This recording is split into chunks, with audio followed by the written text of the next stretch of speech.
Driving is something special. As automotive enthusiasts especially, it is something we clear our head, and even sometimes we use the skill to race each other. Sometimes, however, like a gift from God himself, some people are born with natural talent. So who was this legendary driver simply known as Senna?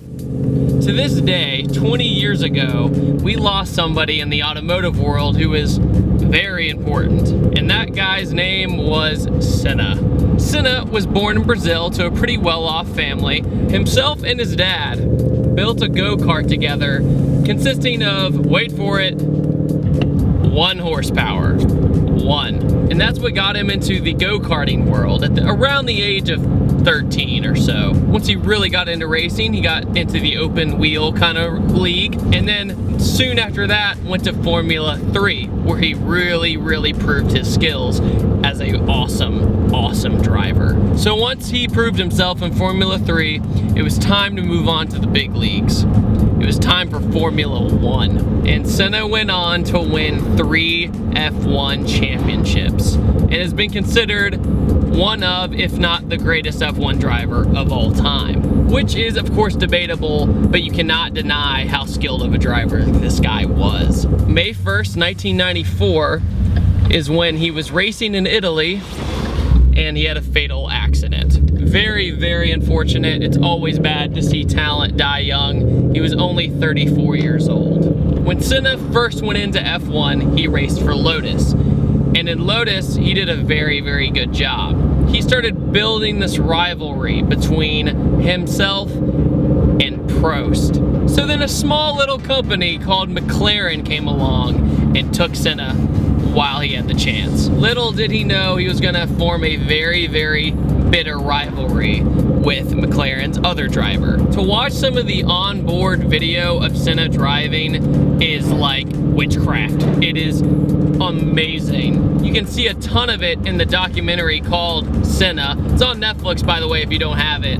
It's amazing seeing his in-car driving. He took these cars, which had a limit of here, and made it go to here, and he made it work.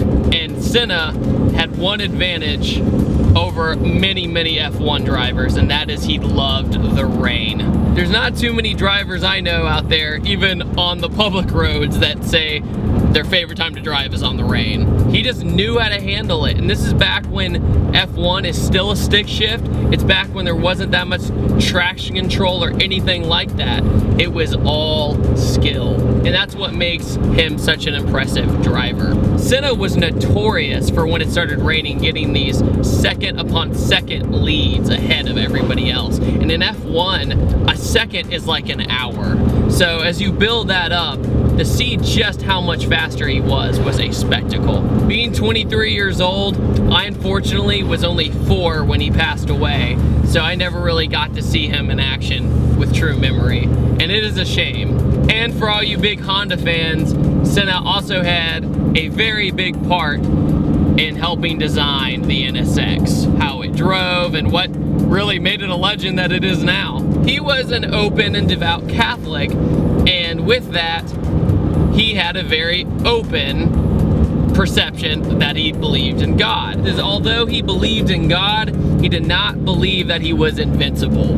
He did not have this mindset of, God is with me, so I can do whatever I want. No, he had the mindset of, it's on me. God can be with me, but it's on me if I screw up or if I die. I mean, F1, as everybody knows, F1 is one of the most dangerous sports that's ever been created by mankind. So I have very strong respect for that as well. He was also a very strong symbol for Brazil at the time, because Brazil was going through hard times during this era. So he was kind of a element to lift the spirits of the nation. When Senna passed away, it was considered a national tragedy. It just shows that one person, no matter what you do in life, you can make a difference. After his crash, F1 totally changed up their safety regulations. They totally redesigned even some of the tracks just so they were safer. It shows, because there really haven't been as many fatalities since his death.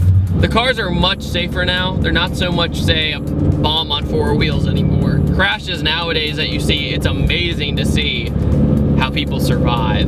And that's why it's such a shame that he had to pass before those safety regulations.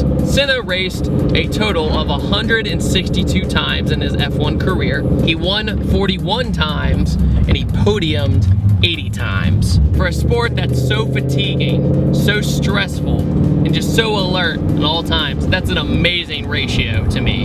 And even though I never really followed him during the F1 era, the footage I've watched of him, his interviews, all that sort of things, he seemed like he was a very humble guy, but at the same time enjoyed his privacy, which I think all of us can totally respect. So, do I think Senna was a role model? Yeah, I think we could say he was a pretty solid role model. Amazing driver with pure talent who started from the bottom, helped design the NSX, and was totally himself the entire time and was open to not hiding anything he believed or thought. And I think a lot of us are scared sometimes with that sort of thing. I think a lot of us are scared to reveal some things about ourselves. And from what I have seen, he seemed like he had no problem with it. Something I strive to do every single day, and to be the real you. So guys, question of the day. What do you guys think of the legendary Senna? Is he deserving of his legacy? Do you think he was a symbol for Brazil during their hard times? Let me know in the comment section below. Thank you so much for watching, guys. I hope you enjoyed, and I will see you next time. Take it easy.